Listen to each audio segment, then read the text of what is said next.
Got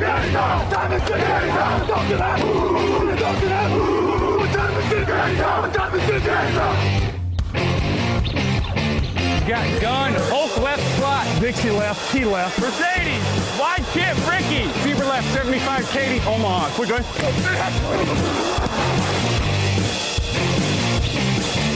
Last play of the game. Who's going to win it? Luck rolling out to the right. Dumps it up to Donnie Avery. Yeah! Goal line. Touchdown. Touchdown. Touchdown.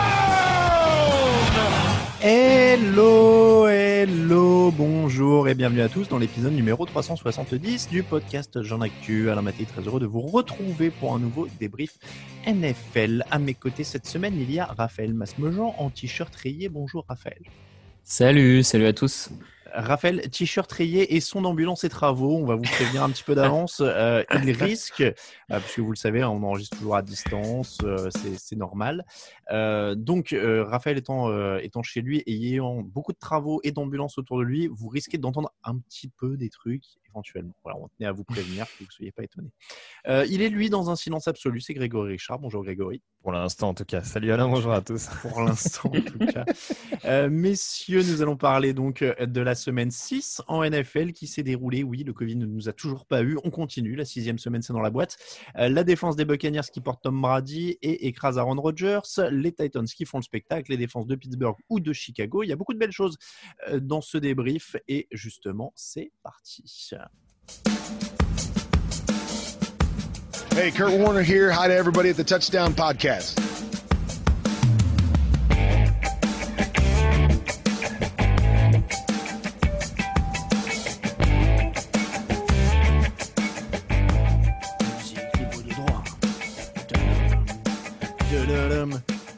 Jingle des années 90. On dirait un peu un son de Nulle part ailleurs, tu sais, ou un truc comme ça.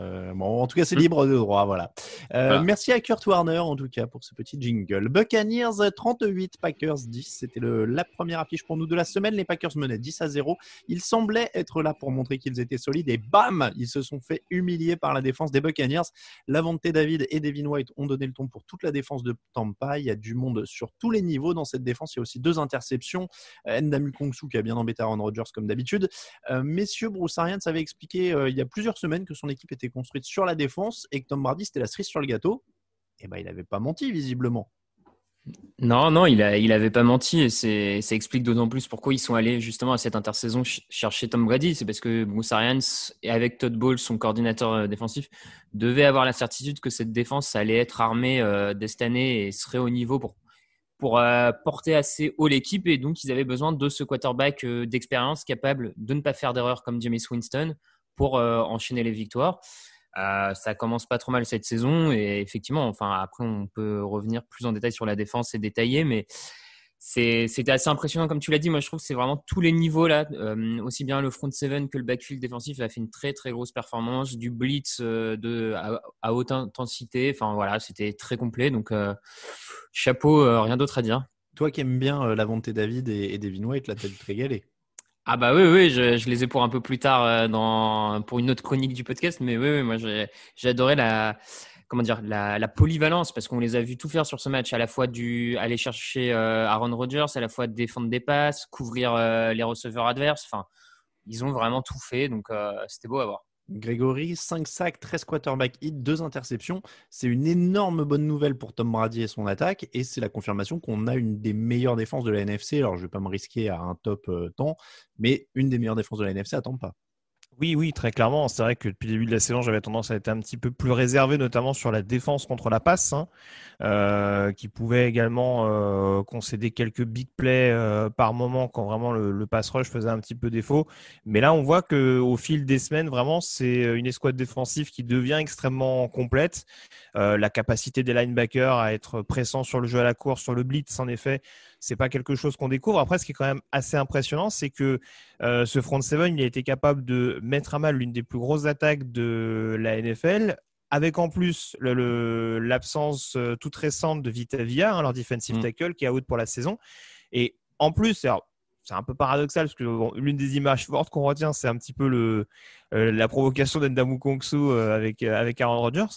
Mais un des faits fondamentaux parce que la défense de Tampa, encore une fois, ces dernières semaines n'était pas mauvaise non plus. Hein. Ils ne perdent pas à Chicago à cause de la défense. Mais il y a aussi une question de discipline. On le disait, ils avaient pris 11 pénalités la semaine dernière du côté de Chicago, 0 sur cette semaine-là. Et on voit que ça change tout. On voit que c'est un match qui est quasi parfait aussi parce que du début à la fin, c'est une équipe qui est disciplinée dans son jeu, mais qui est aussi disciplinée d'un point de vue comportemental. Faut donner des noms quand même parce qu'on va les retenir pour l'avenir. Ceux-là, Carlton Davis a 4 passes défendues. Jamel Dean a une interception. On a parlé de Devin White et Lavonte David évidemment. Ndamu Kongshu un sac, mais lui, vous le connaissez bien. Et puis Antoine Whitfield aussi, qui a 5 plaquages. C'est un joueur drafté très bas, si je ne dis pas de bêtises. Deuxième tour. Deuxième tour, pardon. J'avais un trou. Il était plus haut, autant pour moi, j'inverse. Ça tient ses promesses, en tout cas, ces jeunes défenseurs, notamment Antoine Whitfield, dont on avait parlé à la draft, Greg. Oui, très clairement. De toute façon, le backfield défensif restait un petit peu expérimental. Il y a eu plusieurs années où Tampa cherchait des corners, draftait 1 ou 2 DB par classe et c'était rarement concluant. Depuis que Bruce Arians est arrivé, en tout cas, il y a la volonté de mettre en place un nouveau groupe. L'année dernière, c'était Sean Murphy qui sortait un petit peu du lot. Cette année, oui, en effet, on voit beaucoup plus Davis et surtout Winfield, dont on savait qu'il y avait un très, très gros potentiel, une capacité à être très polyvalent, free safety, strong safety. Et il démontre vraiment cette capacité à bon escient pour les Bucks. Et en effet, si en plus, tu as un front seven qui les expose pas trop et qui leur permet de briller quand il faut le faire, bah là, à ce moment-là, c'est tout bonus pour Todd Bowles et son équipe. L'autre bonne nouvelle, c'est la ligne offensive. 0 sac encaissé, 17 sur 27, 166 yards et 2 touchdowns pour Tom Brady dans ces conditions, 113 yards au sol pour Ronald Jones. Même Gronk a marqué, ça monte en puissance. Raphaël, c'est encore une fois, je vais insister sur ce 0 sac face à une défense des Packers qui a quand même des pass rushers. Ça aussi, quand même, c'est que Brady, en fait, il est dans les conditions idéales pour l'instant. Oui, il est placé dans des conditions idéales. Ils avaient déjà commencé à renforcer leur ligne il y a 2-3 années avec des choix comme Donovan Smith et Ali Marpet. Ils avaient fait venir Ryan Jensen au centre l'an dernier, si je dis plus de bêtises, à la Free Agency. Et puis cette année, ils ont drafté Tristan Wirth au premier tour et qui a un impact qui est peut-être le meilleur des rookies au poste de tackle qui a été drafté depuis le début de la saison. Et ça a un impact tout de suite sur cette ligne offensive qui est vraiment très, très solide. Et comme tu le dis, elle permet Tampa qui avait du mal avec son jeu au sol depuis 3-4 ans maintenant. Enfin, ça remonte vraiment à peut-être la première saison de Doug Martin, la dernière fois que les Buccaneers couraient très bien au sol. Donc voilà quand même. On voit que ça marche de mieux en mieux et cette ligne offensive a clairement sa part là-dedans. Donc toutes les conditions sont réunies. Effectivement pour que Tampa fasse quelque chose cette saison. Ouais. J'ai mentionné Gronkowski, 91 touchdowns pour la connexion Brady-Gronkowski en carrière. C'est la 3e meilleure connexion de l'histoire. Derrière, allez, tiens, un petit quiz. Rivers et Gates, non ? Alors, Rivers et Gates, ils sont à 90. Ils ont justement été dépassés par Brady et Gronkowski. Donc, il en reste 2. C'est que des retraités, évidemment. Il n'y a pas Romo Wheaton ? Il n'y a pas Romo Wheaton. Manning et Clark ? Alors, Manning et un autre. Ouais. Oui. Attends, j'ai un trou là. C'est le numéro 1 avec un receveur moustachu. Marvin Harrison. Ah, d'accord. 114 touchdowns. Ils sont numéro 1 sur la connexion. Ah, ok. Je croyais que tu parlais juste de connexion quarterback tight end. Ah non, pardon. Sur touchdown entre un quarterback et une cible. Montana Rice. D'accord. Et pardon ? Montana Rice ? Eh ben non, c'est Steve Young Rice.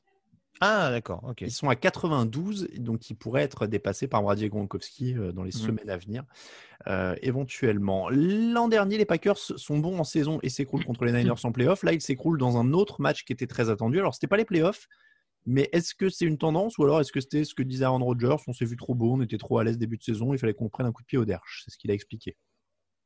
Je suis pas loin de le penser, en effet. J'ai un peu les mêmes impressions saison après saison pour cette équipe des Packers. L'année dernière, et j'en avais parlé la semaine dernière, c'est une des équipes qui me faisait déjà la meilleure impression visuelle sur l'ensemble du plateau.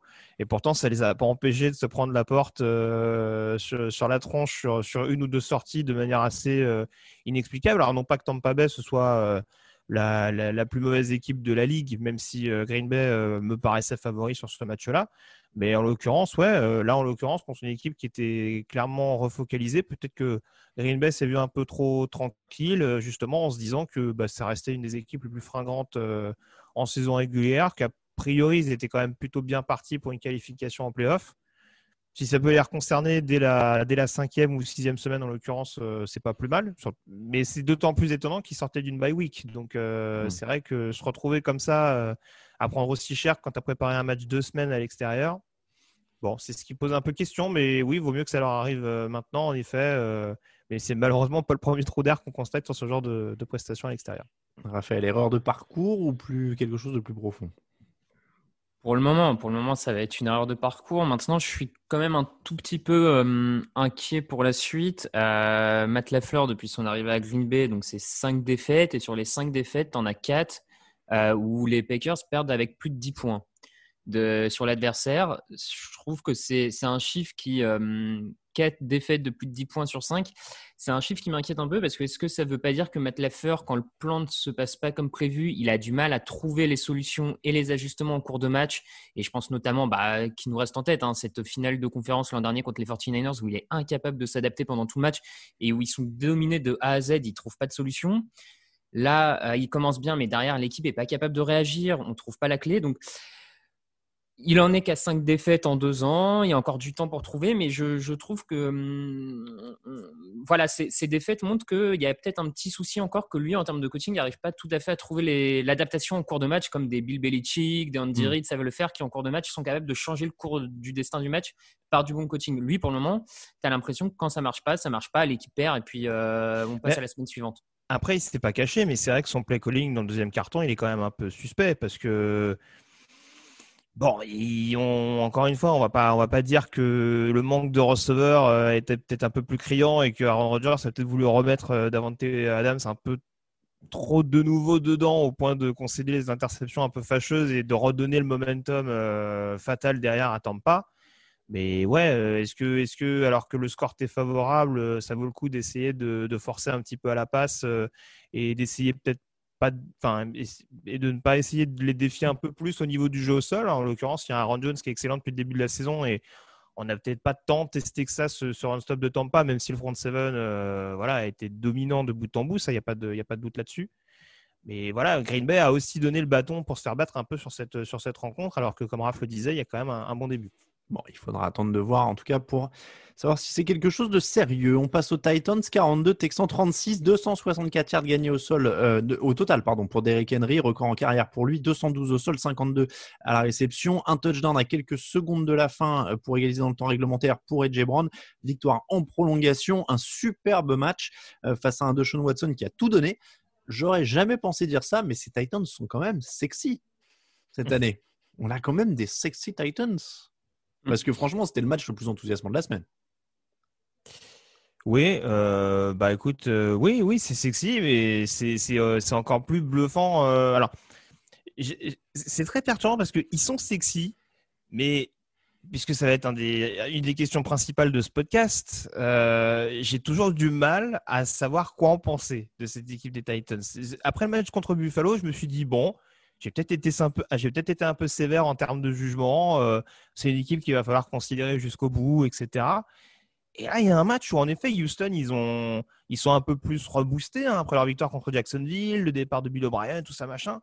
Mais c'est pas un match où Tennessee doit se mettre en difficulté de la manière dont ils se sont mis en difficulté. Donc, ils sont sexy offensivement, mais ils ont toujours ce don également de se mettre dans une position qui, je pense, pourrait leur être fatale quand même en play-off. T'as des équipes avec lesquelles je te trouve dur cette année parce que je vois pas. Les mecs sont à 5-0, ils viennent de coller 600 yards, record de franchise. Alors évidemment, la défense a été moins solide. On est d'accord. Offensivement, ils sont costauds. 600 yards contre Houston. Je veux dire, même si la défense est un peu moins bonne chez les Texans cette année, oui, c'est pas. Faut les mettre quand même. 600 yards, je sais que tu regardes le college football le samedi, mais le dimanche, c'est plus dur. Hein. Encore une fois, moi je te dis juste une chose, c'est que je suis pas en train de te dire que Tennessee, c'est une équipe qui est surcotée par rapport à d'autres. Hein. Je vais pas te dire qu'ils sont moins bons que des Bears, par exemple, qui ont un bilan plus ou moins équivalent ou quoi que ce soit. C'est pas mon propos. Mais encore une fois, il y a beaucoup de victoires, je trouve, sur le fil du rasoir cette saison. Et c'est pas une question, c'est une question de prendre en compte d'essayer de contextualiser tout ce qui est présenté par cette équipe. Et encore une fois, ils gagnent quand même en prolongation contre une équipe qui certes est un peu mieux, mais qui normalement reste à ta portée, même si ça reste un match de division. Raphaël, est-ce que tu es est-ce que tu es plus prêt à te hyper? Oui. Non, je trouvais les Titans déjà un peu plus costauds il y a 2-3 semaines avant leur grande pause, on va dire. Donc j'avais été encore plus agréablement surpris, on va dire, par la victoire face à Buffalo. Là, effectivement, il y a des soucis en défense, ils prennent des yards, mais en même temps, bon, on est dans une ligue où globalement, à part 2-3 équipes, c'est quand même assez dur de défendre. On voit qu'il n'y a aucune défense parfaite dans cette ligue. Donc bon, c'est pas terrible, mais je pense qu'il y a quand même la marge et les joueurs pour progresser et améliorer la défense au cours de saison. Ça me paraît pas. Enfin, il y a quand même du talent dans cette défense. Et puis la grosse différence par rapport à l'an dernier, c'est quand même l'an dernier, on avait des Titans qui, pour gagner des matchs, étaient souvent autour de 20-25 points, avaient besoin de grosses perfs en défense notamment. Là, cette année, ils sont capables de suivre à peu près n'importe qui en attaque. C'est quand même la grosse différence. On a un Ryan Tannehill qui continue sur sa lancée de la saison dernière. On se demandait quand ça allait s'écrouler. Bon, pour le moment, ça ne s'écroule pas. Et c'est un joli call play offensif, beaucoup de play action qui marche énormément parce que tu profites de la menace de Derrick Henry pour simuler des courses et puis ça part, tu gagnes des gros jeux comme ça à la passe. On a un Derrick Henry qui est capable de faire quelques grosses courses et une ligne offensive qui lui ouvre des brèches parce que sa course de 94 yards, c'est sa ligne offensive qui fait la moitié du taf en lui ouvrant un trou énorme. Et derrière, Henry en deuxième rideau, il a plus que 2 joueurs à battre.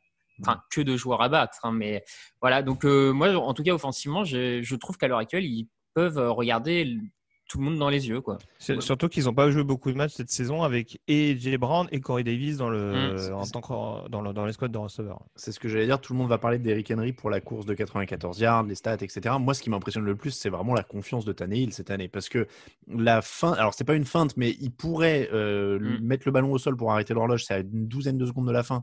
Et finalement, il joue la tentative directement et il envoie Jay Brown au touchdown. Waouh, c'est du très très très très haut niveau quoi, de faire ça dans l'enchaînement. Ça aurait été un Brady ou un Breeze, il y aurait eu 50 000 replays, 12 000 tweets de la NFL, plus grande de tous les temps, il n'y a que lui qui fait ça, etc. Et franchement, il faut saluer, ouais, comme tu le disais, Tannehill, ça ne s'arrête pas par rapport à l'an dernier, tant mieux pour eux. C'est vraiment, moi, Tannehill m'impressionne encore plus que Henry, parce que Henry, on le savait plus ou moins, et la confirmation de Tannehill est quand même assez impressionnante. Du côté des Texans, la défense, c'est plus tout à fait ce que c'était. Pire défense au sol de la ligue, du coup, maintenant, 177 yards encaissés par match. C'est la 4e fois qu'ils laissent un coureur à plus de 100 yards. Ils se sont fait laminer par l'intérieur de la ligne de Tennessee, tu l'as dit, Raphaël. Il reste Deshaun Watson, qui se démène comme un fou. La protection est meilleure quand même. Il prend 2 sacs, il est plutôt bien protégé dans l'ensemble. Et après, il lance 4 touchdowns. Mais il n'y a pas grand monde autour. C'est un peu le Deshaun Watson show, quoi, cette équipe de Houston. Sourire de Greg. Je vois la moue de Raphaël. Je dis bon, moue de Raphaël. Hésitation. Qui y va? Bah ouais, mais encore une fois, je veux pas faire mon hater, mais oui, est-ce que c'est la ligne de Houston qui est bonne ou est-ce que c'est le pass rush de Tennessee qui était un peu moins tranchant? Je sais pas, mais oui, là en l'occurrence sur ce match-là, bon, en tout cas, il a bien exploité son momentum quand il s'est présenté à lui parce que voilà, j'en parlais tout à l'heure. Houston, ils étaient quand même plus ou moins au fond du trou quand même. À la mi-temps, ils en menaient pas large et ils arrivent quand même à reprendre l'avantage 23-21, à remener encore une fois sur le. Alors, je sais plus qui met le TD. Je me demande si c'est pas sur le TD de Will Fuller où il repasse devant à. Oui, je crois que c'est Fuller. À 30-28 ou un truc comme ça. Mais enfin. Voilà, je veux dire, heureusement en effet qu'ils ont ce quarterback là qui est capable de surmonter beaucoup de choses, mais bon, ouais, ça fait un peu léger, oui, quand vraiment tu as une défense qui est aux fraises à ce point-là. Et puis bon, on va peut-être en parler, mais bon, il y a des décisions coaching qui sont quand même un petit peu curieuses. C'est l'instant dilemme. On en a un toutes les semaines en ce moment. Vous avez 7 points d'avance grâce à un touchdown à 2 minutes de la fin. Est-ce que vous tentez la conversion à 2 points pour prendre 9 points d'avance et donc être intouchable? Ou est-ce que vous tentez la conversion à 1 point pour avoir 8 points d'avance et donc pouvoir être rejoint par un touchdown et une conversion à 2 points? Bah écoute, je vais te donner ma réponse tout de suite. Je suis pas sûr qu'on sera de nouveau d'accord avec Raph, mais oui, tu joues l'extra point à 1 point. Encore une fois, après, moi, je prends l'évidence parce que forcément, ça s'est pas passé comme prévu pour les Texans. Mais justement, quand tu as une force de frappe offensive comme celle de Tennessee en face, bah, oblige-les à tenter la conversion à 2 points s'ils ont besoin d'arracher la prolongation. Donc, je comprends pas. Comment sur un match-là où tu as autant galéré pour revenir, repasser devant Et ne serait-ce que de mener de 7 points, enfin, ou même de 8 points en l'occurrence avec l'extra point, tu arrives à donner la possibilité à Tennessee de dire bon, bah, allez, juste avec un extra point, vous pouvez revenir. Ils n'ont plus grand-chose à jouer, mais bon, je veux dire, ça leur coûte quoi de prendre 8 points d'avance? Ils n'ont pas plus de choses à jouer. Moi, je vais faire une réponse de Normand. Les deux me vont. Ouais. Moi, les deux me vont. C'est-à-dire que ça me choque pas que tu joues pour gagner le match quand tu as une équipe qui est dans la loose. Moi, j'ai pas compris. Mais bon, après, lose ou pas lose, c'est pas le fait de jouer une conversion à 2 points. Je veux bien que pour la confiance, ça fasse du bien au moral, tu vois. Mais bon, dans un match où la défense, ça prend 400 yards, c'est pas le fait de tenter une conversion à 2 points qui va faire vous avez vu, on a pris 600 yards, mais au moins, on est plein de confiance. Hein. Ouais, mais tu vois, justement, il sait que sa défense, elle est aux fraises. Donc, ça me choque pas qu'il tente de gagner le match sur une action avec son attaque. Ouais. Bon, je suis un peu plus sceptique que vous là-dessus. Raphaël, t'aurais fait quoi à la place de Romeo Crennel? Bah, je sais pas, comme ça, je serais sans doute parti sur les conversions à 2 points. Hein. Je trouve que ça a plus d'intérêt de vouloir tout de suite gagner le match que de rendre le ballon à l'attaque adverse et risquer d'être battu, surtout d'aller potentiellement en prolongation où finalement la prolongation se décide presque au pile ou face de l'arbitre. Donc pourquoi pas. Après, je pense qu'il n'y avait pas vraiment de mauvais choix. C'est plus une question de philosophie sur le moment, d'intérêt de ce qui te semble le plus pertinent. C'est vrai que j'ai envie de dire, dans un sens, comme tu as déjà 7 points d'avance, si tu rates la conversion à 2 points, tu perds pas le match non plus. Non. Donc, en un sens, tu peux le gagner et après, tu n'as pas eu de bol en prolongation parce que tu n'as pas réussi à les stopper, mais tu avais quand même une deuxième chance en prolongation en théorie. Donc, d'ailleurs, j'ai bien aimé la réaction de Deshaun Watson sur le coin toss. Hein. Je pense pas que ce soit pour dire oh merde, c'est la défense qui va jouer en premier. Mais bon, ça donne un peu cette impression. Allez, en parlant de grosses défenses, on passe aux Steelers 38, Browns 7, 5 sacs, 2 interceptions pour Pittsburgh, au moins 3 sacs. Ils ont réussi au moins 3 sacs et une interception sur chacun de leurs 5 premiers matchs. Les seuls dans l'histoire qui l'ont fait, c'est les Giants de 1985 avec Lawrence Taylor. Les Steelers, les Browns, je crois, ont été limités à 1 sur 12 sur 3e tentative. J'ai inversé les stats. 1 ou 3, je ne sais plus. C'est pas très grave. Hein. Oui, pardon. Voilà. Bon.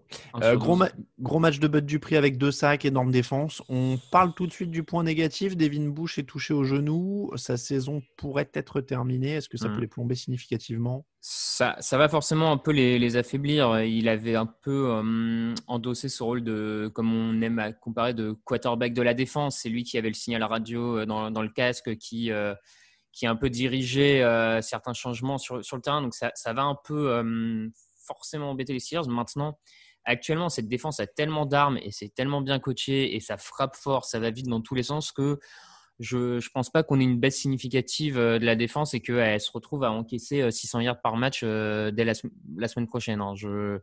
Il y a qu'à voir encore la prestation face à l'attaque de Cleveland qui en plus sortait de bonnes séries, qui avait une ligne offensive qui dominait son adversaire. Là, ça a été dans tous les sens. Ils ont mis vraiment Baker Mayfield, ils l'ont empêché de prendre de bonnes décisions, ils l'ont fait paniquer en permanence. Non, c'est une prestation très très solide. Et quand je vois ça, je me dis que c'est pas un seul joueur qui va changer la face de cette défense personnellement. Greg, rassuré aussi. Enfin, ça va aller. Ouais, en tout cas, quand son remplaçant, Robert Spillane est rentré, ça n'a pas spécialement fait tâche sur ce match-là, hein, même si déjà les Browns paraissaient plus ou moins déjà au fond du trou. Mais oui, je rejoins Raph. Pour l'instant, je ne m'inquiéterai pas plus que ça. Sur des matchs un peu plus couperés, faudra voir. Mais oui, il y a déjà un premier rideau qu'il faut franchir et un pass rush qu'il faut suffisamment maîtriser. Et ça, c'est déjà pas simple pour les attaques. Tu avais des doutes un peu sur la couverture aérienne de cette équipe, non, Greg? Des Steelers? Ouais, leur defensive back, tout ça, non? T'étais pas dans non, mon je confonds. souvenir. Non. Enfin, bon, alors ça va, t'es conquis, défense complète, une des meilleures de la NFL. Oui, là en l'occurrence, oui, c'est sûr. Ce que je soulevais, c'est qu'il y a quelques années de ça, il y avait un Keith Butler qui était assez contesté au poste de coordinateur. Bon, en tout cas, les ajouts qu'on a mis à sa disposition et les réajustements défensifs, pour l'instant, ont l'air de porter leurs fruits. Donc, voilà, on retrouve la défense dominante de Pittsburgh. Ça continue de laisser du temps, sans trop enchaîner sur ce qu'on va dire après, ça continue de laisser du temps à Big Ben et à son attaque pour continuer de se construire petit à petit. Donc, c'est de bonne augure. Eh ben, tu peux y aller, hein. Big Ben, 14 sur 22, 162 yards et un touchdown. Ils n'ont gagné que 277 yards en attaque. En effet, c'est pas énorme, Mais il y a en effet ce potentiel, l'expérience de Big Ben, le nombre de cibles quasiment illimité à sa disposition, avec Chase Claypool qui prend encore 4 ballons dans les airs et qui marque un touchdown au sol, James Conner qui prend encore ses 100 yards au sol, mine de rien. Donc, il n'y a pas d'inquiétude vraiment, même si elle n'est pas hyper productive, cette attaque des Steelers, Raphaël. Non, moi, à titre personnel, depuis le début de la saison, de toute façon, elle m'inquiétait pas outre mesure, si ce n'est le niveau physique de Big Ben. Pour moi, c'était la grosse interrogation après son année de blessure côté de son attaque. Ben Roethlisberger, avec ses défauts, avec ses qualités, a toujours, depuis qu'il est dans la ligue, fait avancer ses attaques, a toujours fait le minimum, le strict nécessaire pour à ce niveau-là. Donc, je ne m'attendais pas à une catastrophe. Pour le moment, c'est en rodage. Voilà, ça joue progressivement, mais avec cette défense-là, ça leur donne justement ce temps-là pour bien se calibrer. Donc, non, moi,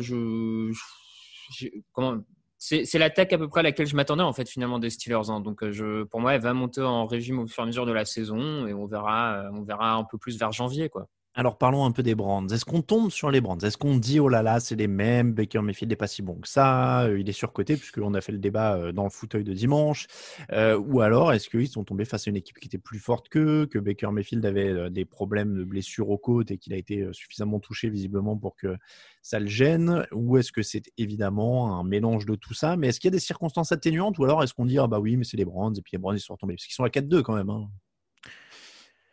Ouais, enfin, ça fait partie de ces équipes pour l'instant. Donc j'ai encore du mal à me fixer sur un niveau vraiment clair et précis. Mais bon, j'en démords pas. Je pense que c'est une équipe qui jouera jusqu'au bout pour les playoffs, même si bon, leurs 2 prestations à l'extérieur contre leurs principaux concurrents d'AFC Nord, ça fait un petit peu tâche. En l'occurrence, ils prennent quand même le bouillon et face aux Ravens et face aux Steelers. Après, oui, circonstances atténuantes forcément parce qu'il y a une grosse défense de Pittsburgh dont on a parlé. Je trouve que la O-line également de Pittsburgh, on n'en parle pas suffisamment parce qu'ils ont eu des problèmes de blessures et pourtant, pour l'instant, ça fait plus que le boulot et ça permet justement à Big Ben et à cette attaque de continuer de se développer aussi. Donc, face à une équipe qui vraiment maîtrise les tranchées, ça devenait compliqué pour Cleveland qui est globalement solide depuis le début de la saison sur les lignes de vraiment se mettre en évidence. Donc voilà, ça va être le maître mot. Je pense que dès que Cleveland va galérer un petit peu au niveau des lignes, ça peut être un match un peu compliqué. Après, ça ne met pas de côté en effet les choix qui restent un peu curieux de Baker Mayfield quand il a une petite crise de confiance sur un match. Ça peut devenir un petit peu compliqué. On l'avait vu notamment contre Indianapolis où il avait un petit peu relancé les Colts à lui tout seul. On parlait tout à l'heure de Matt LaFleur. Raphaël, tu disais il n'a pas réussi à s'ajuster. Et je crois que Greg, d'ailleurs, tu le disais un peu aussi. Le problème de quand ça va pas et on n'arrive plus à maîtriser. J'ai un peu l'impression que cette équipe de Cleveland, elle est un peu sur un fil aussi comme ça d'une semaine à l'autre. C'est-à-dire que tu as des jours où ça va très bien se passer. Alors, on rappelle, il leur manquait Nick Chubb, donc ça n'a pas aidé non plus leur jeu au sol. Mais tu as des semaines où tout va bien se passer et puis tu as des semaines où Baker Mayfield lance 2 interceptions, Odell Beckham s'énerve sur le bord du terrain et il retombe dans tout ce qu'on craint. Et tu as l'impression qu'ils sont toujours sur ce fil de rasoir qui pourrait être une très bonne équipe, mais que d'une semaine sur l'autre, ça va être tout ou rien, quoi. Ouais, il y a un peu de ça. Ça, malheureusement, je pense que ça vient en partie du coaching qui arrive peut-être pas à tirer le meilleur de ce groupe parce que l'attaque, il manque Nick Chubb et je suis d'accord, pour moi, c'est vraiment un des meilleurs coureurs de la ligue et je pense que son absence fait beaucoup, beaucoup de mal à cette attaque. Mais malgré tout, quand tu as Jarvis Landry, quand tu as Odell Beckham, quand tu as David Njoku, que les Browns sont incapables d'utiliser depuis 2 saisons maintenant, c'est quand même compliqué au niveau du coaching, je trouve, ce qui est fait. Et puis, je pense que oui, Baker Mayfield avait peut-être un peu mal aux côtes, mais je pense qu'il y a un peu un problème qui vient de sa part aussi. À un moment, je pense que le quarterback doit prendre ses responsabilités, d'être un peu le deuxième capitaine du bateau. Hein, quand c'est pas le coach, je pense que le quarterback, c'est aussi un peu son rôle. Et là, moi, je trouve que Baker Mayfield, dès que ça se passe mal, il panique. Tout simplement, il panique, il prend des mauvaises décisions et je ne suis pas sûr que ce soit ses côtes qui fassent prendre des mauvaises décisions. Je pense que ça vient plus du crâne. Mais tu vois, là où je serais pas un peu en opposition avec toi, c'est que justement, quand tu dis c'est les coachs, etc., qui n'arrivent pas à tirer le meilleur d'eux, c'est que je commence à avoir des doutes, surtout sur les joueurs, parce qu'au bout d'un moment, les coachs, ils peuvent faire aussi qu'un certain nombre de choses. Odell Beckham énervé, Baker Mayfield qui panique, etc., c'était la même chose avec le coach d'avant, etc. Non, mais c'est vrai. Donc, non, mais t'as raison. C'est aussi pour ça que j'étais aussi je commençais à taper gentiment sur Mayfield. Hein. C'est parce que je trouve qu'après 3 saisons dans la ligue, Est-ce que vous le trouvez meilleur que lors de son année rookie après 3 saisons? Non, il est toujours meilleur que l'année dernière. Oui. Ouais. Je suis dans la panade. Je suis dans la panade. Je l'ai défendu dimanche dans le fauteuil. Alors.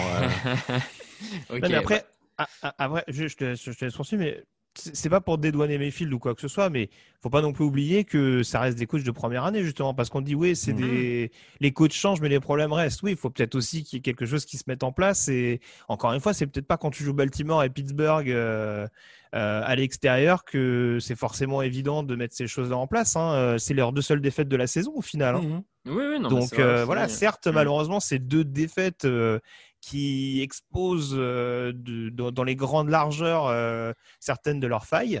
Mais bon, voilà, il faut aussi peut-être laisser un petit peu de temps, même si, oui, c'est quand même un facteur à surveiller, ces problèmes, en effet, mentaux de Mayfield cette année. Ouais.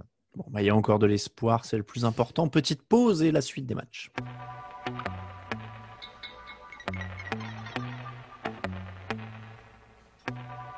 What's going on? It's Keenan Allen with the LA Chargers. You are listening to Touchdown Podcast.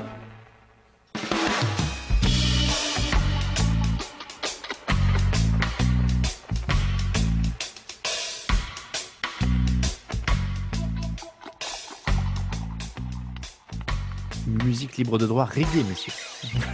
Elle était étiquetée comme ça. Les autres matchs de la semaine, on commence avec celui qui a eu lieu lundi à 23h. C'était exceptionnel. Entre les Bills et les Chiefs, 26-17 pour Kansas City. C'était sous la pluie. C'était donc un lundi soir. 466 yards à 206 pour les Chiefs qui se sont appuyés sur un jeu au sol très très costaud et leur défense, une fois n'est pas coutume. C'est une capacité d'adaptation qui pourrait être intéressante pour la suite, ça quand même. Raphaël, je te vois hocher la tête. Ah bah ouais, moi c'est ce que j'ai trouvé très intéressant sur ce match et qui me laisse penser que les Chiefs restent les favoris à leur propre succession cette année. C'est l'an dernier, on avait une attaque qui a été championne en basant quasiment tout sur sa capacité à faire des big plays avec ses 4 flèches qui partaient en profondeur et Mahomes qui attendait jusqu'à décocher la cible, on va dire. Là, pour le coup, cette année, ils l'avaient fait sur le premier match de la saison, ils le refont à nouveau, ils sont capables de trouver d'autres solutions parce que justement, Buffalo a essayé de contrer ces big plays en laissant 7-8 défenseurs à chaque fois en couverture aérienne et les Chiefs ont répondu par l'utilisation de leurs coureurs rookies en sortie de backfield.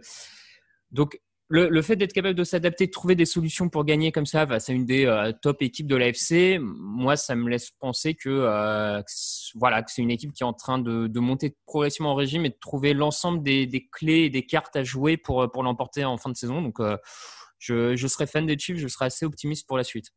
Et là, Greg, tu rajoutes Le'Veon Bell. Ça va faire peur, tout ça. Oui, alors après, est-ce que c'est le fait d'avoir signé Le'Veon Bell qui a enfin piqué au vif Edward Zeller, parce qu'on sait que ces dernières semaines, c'était pas forcément fabuleux. Là, en effet, oui, il y a quelques ajustements sur la O-line un petit peu nécessaires, parce que je crois qu'il y a quelques petits problèmes de blessures, notamment en cours de rencontre. Peut-être Misha Schwartz, il me semble, qui est sorti notamment. Oui. Donc des ajustements qui, au final, ont été assez concluants.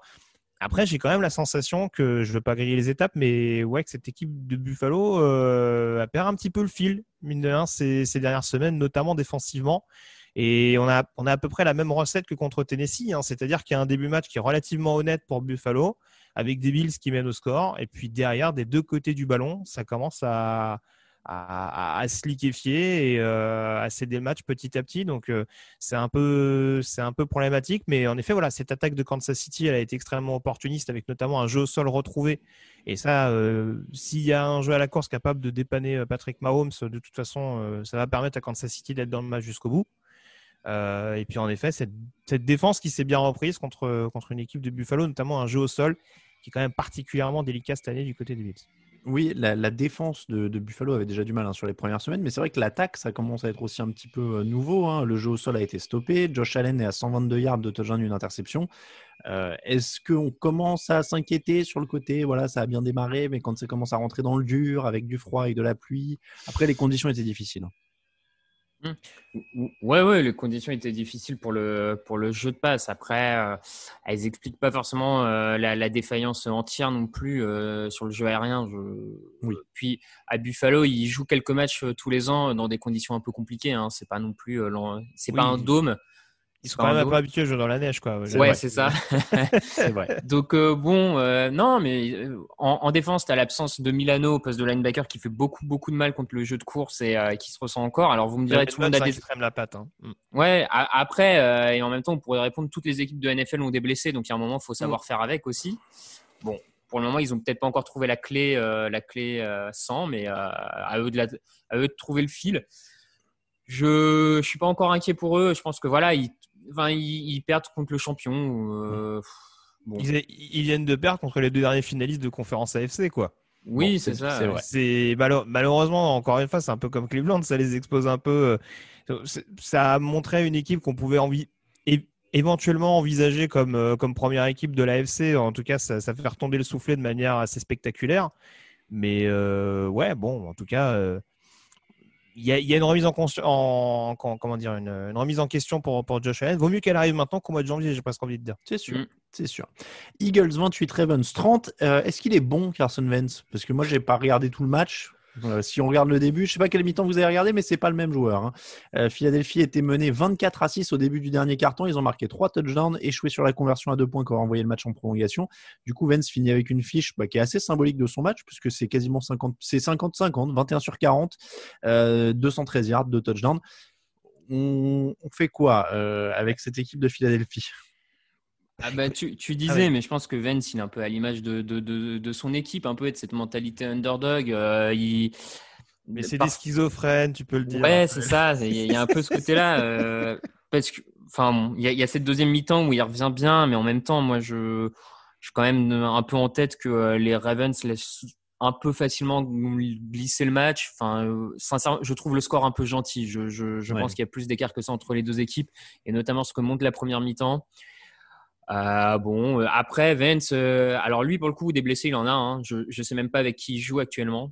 Oui, alors, tu vois justement, on a eu la discussion dans la rédaction dimanche soir. Moi, c'est que j'aimerais bien que les Eagles arrêtent de se plaindre de leurs blessés, parce qu'au bout d'un moment, quand tu ne signes que des mecs qui ont un passif de blessure ou qui sont trentenaires, de toute façon, non, t'es dur parce que même les rookies au poste de receveur qui prennent se blessent. Ouais, mais au bout d'un moment, c'est pas que de la malchance. Ah non, mais il y a peut-être un problème de coaching staff physique. Hein. Ça, par contre, oui, ça. Moi, je suis plus embêté quand on me dit ouais, mais il manque Alshon Jeffrey, il manque Deshaun Jackson, il manque machin, que des mecs qui sont tout le temps blessés de toute manière. Les mecs, ça fait 4 ans qu'ils sont blessés tout le temps. Donc au bout d'un moment, on signe d'autres gens, quoi. Ou change ta préparation, je veux dire. Oui, change ta préparation, je pense surtout. Mais... Non, mais les mecs, ils sont au taquet au mois de décembre, ils jouent jamais les 3 premiers mois et ils ont des hécatombes systématiquement dans les effectifs. Je sais pas, à un moment donné, pose-toi les bonnes questions, quoi. C'est vrai. Mais je rejoins Raph. C'est sûr que bon, j'en avais parlé, cette équipe de Philadelphie. Bon, malheureusement sur ce genre de match-là, enfin malheureusement, dans le sens où malgré l'affiche, tu peux pas forcément dire ça va être une large victoire de l'équipe qui a le meilleur bilan, parce que Philadelphie de toute façon c'est une équipe qui sera imprévisible de bout en bout. Donc là, même avec 16 points de retard à 3 minutes de la fin, faut pas les enterrer, en plus contre une équipe de Baltimore qui était très indisciplinée, notamment en fin de match. Voilà, forcément ça les remet dans le bain. Mais je veux dire, après, ils font avec les moyens du bord. Il y a une défense, on critique Jim Schwartz. Moi, je veux bien. Hein. Encore une fois, il n'est pas parfait sur tous les matchs, mais il fait aussi avec le personnel qu'il a à disposition, avec beaucoup de vétérans surpayés qui n'ont plus forcément le rendement qu'ils pouvaient avoir à une certaine époque. Et puis ouais, l'attaque, c'est vrai que des fois je suis un peu étonné par les lancers de Carson Wentz, mais des fois voilà, on parlait de la panique de Baker Mayfield, je peux comprendre qu'un Carson Wentz lance de manière un peu paniquée quand il se retrouve avec tous les défenseurs de Buffalo sur le dos à chaque fois qu'il lance le ballon, quoi. Donc c'est un peu problématique. C'est le truc qui est frustrant avec Wentz, c'est qu'il y a des fois où il a l'air mauvais, il y a des fois où il a l'air exceptionnel. Donc il y a des actions qui sont incroyables, et c'est un des joueurs les plus fun à avoir joué quand il est dedans. En fait, il est tellement dans la démerde que il peut passer du côté magicien au côté mais c'était quoi ton truc pourri que tu viens de faire il y a 2 minutes. C'est ça qui est très perturbant en fait. Mais ça va être Philadelphie tout au long de la saison, ils peuvent prendre des matchs comme ça, et c'est pour ça que même si leur bilan est pas extraordinaire dans la NFCS pour l'instant, pour moi ils font toujours office de favoris, parce que c'est ceux qui dégagent la moins mauvaise impression globale malgré tout. C'est MacGyver, quoi, Carson Wentz. Quand je t'écoute, il y a un montage à faire pour nos graphistes. Est-ce que les Ravens sont moins impressionnants cette année? J'ai l'impression que je les trouve moins tranchants. Lamar Jackson moins tranchant dans les airs. Il gagne 40 yards de moins par match au sol dans l'ensemble. Il y a toujours des qualités partout. C'est toujours une équipe de haut de tableau, évidemment. Je dis pas que. Mais ils nous ont habitués à du caviar l'an dernier. Et c'est dur, évidemment, d'être au même niveau, mais voilà, il y a un truc qui… Ouais, en attaque surtout. Moi, je trouve que ça se voit en attaque, hein, forcément. Oui, parce la que défense est énorme. l'impression visuelle de l'attaque est vraiment pas la même que l'an dernier. On a tout simplement un Lamar Jackson qui est pas au niveau MVP qu'il a pu avoir l'an dernier, hein, donc ça impacte forcément tout le reste. On a un Gregor Roman, le coordinateur offensif, qui fait un peu moins bien. Je le trouve un peu moins inspiré, moins de courses aussi, hein, dessinées pour Lamar Jackson, un peu moins de courses malgré tout que l'an dernier. Et le jeu de passe qui émerge pas. Le receveur rookie de l'an dernier, désolé, j'ai perdu son nom, Marquise Brown. Voilà, j'avais un doute sur le Marquise, qui émerge pas tout à fait comme un receveur numéro 1 encore à l'heure actuelle, qui a pas cette stature-là, qui, à mon avis, n'aide pas du coup forcément l'attaque de ce côté-là. Il a ni l'attaque ni ma fantaisie, je peux te le dire. Ouais, j'ai pas de doute là-dessus. Non, mais en tout cas, c'est moins brillant en attaque. Après, je pense aussi que c'est une équipe qui cale un peu sa saison sur décembre, janvier, et une montée en progressif. Je serais pas étonné qu'on voit pas tout ce que veulent faire les Ravens un peu plus tard dans la saison. Après, voilà, c'est peut-être le bon plan aussi. C'est que ça fait 2 ans qu'ils roulent sur tout le monde en saison régulière et qu'ils se plantent en playoff. Peut-être qu'ils ont appris de ça aussi et que là, ils y vont plus tranquilles. Moi, je m'interroge quand même sur l'orientation qui a été prise pendant l'intersaison. Parce que oui, en effet, le play call de Greg Roman est ce qu'il est. Il y a le départ de Marshall Yanda qui, on l'a dit, on va le répéter pendant un petit moment, je pense, cette saison, forcément, est non négligeable. Maintenant, la question, c'est de savoir quelle est l'orientation qui a été prise. Et je me demande justement s'il n'y a pas un plan de jeu avec des nouveaux linemen offensifs qui sont arrivés. Je prends l'exemple d'un Tyree Phillips, hein, qui fait le boulot depuis le début de la saison, mais qui est peut-être plus calibré pour de la protection de passe, plus peut-être que pour de la perforation sur le jeu au sol. Et à mon sens, le jeu au sol, il est quand même déjà moins explosif. Ce qui rend cette attaque moins explosive, c'est le fait qu'il y a moins de brèches sur le jeu à la course, parce qu'il y a des linemen qui sont peut-être moins aptes justement à être plus agressifs sur le jeu à la course, parce qu'on a dans la volonté de développer avant tout Lamar Jackson à la passe, et que pour l'instant, par de nombreux critères, notamment le fait que, hormis Mark Andrews, les receveurs, pour l'instant, c'est pas aussi régulier que ce qu'on aurait pu en penser, même s'il y a des bons rookies qui s'installent cette année. Et ouais, est-ce que cette orientation-là du côté de Baltimore est pas en train de rendre cette attaque peut-être un peu plus quelconque que ce qu'elle était l'année dernière? Mais voilà, ça veut pas dire pour autant que ça va pas finir par trouver le bon rythme et que cette équipe de Baltimore va pas être un client à prendre en playoff. Patriots 12, Broncos 18, Denver qui gagne sans marquer le moindre touchdown. 6 field goals pour Brandon McManus. Drew Lock qui signe pas un grand retour, du coup 10 sur 24, 182 yards, 2 interceptions. Les Patriots avaient le ballon pour gagner en fin de match, mais ils ont joué sur une 4e tentative. Un match très compliqué pour l'attaque de New England qui se retrouve à un bilan négatif pour la première fois en octobre depuis 2002.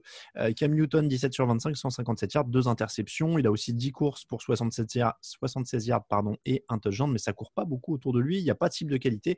C'est quand même très limité en attaque du côté de New England cette année.